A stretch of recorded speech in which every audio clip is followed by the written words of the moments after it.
CSS PMS इतना hard क्यों लगता है एस्पायरेंट्स को? आप 12 घंटे स्टडी करते हैं, आप उठते हैं तो एग्जॉस्टेड महसूस करते हैं, स्टक महसूस करते हैं। The answer, you skip the very first step. बहुत सारे एस्पिरेंट्स डायरेक्टली स्ट्रैटेजी पर आते हैं, बुक्स कौन सी पढ़नी है, एकेडमी कौन सी ज्वाइन करनी है, सुबह से शाम तक वो भागते जा रहे हैं, लेकिन वो कभी रुक करके अपने आप से सवाल ही नहीं करते, why I am doing this.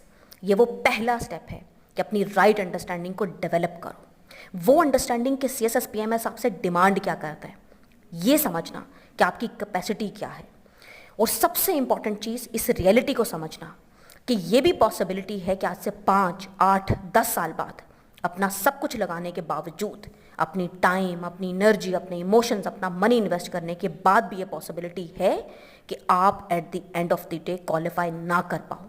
और ये समझना कि जब आप आउटकम को बहुत ज़्यादा इंपॉर्टेंस दोगे तो ये चीज़ आपको पैरालाइज कर देगी, आपको प्रेशर देगी, क्योंकि आउटकम आपके हाथ में नहीं है, प्रोसेस आपके हाथ में है।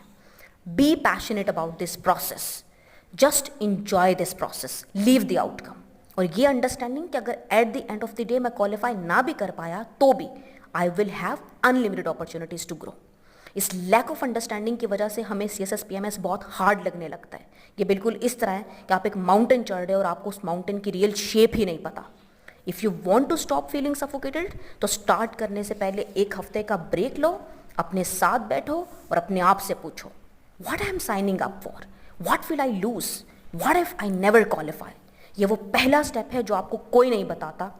Build right understanding, then prepare. Subscribe to CSS Stories with Rimsha because the truth starts here.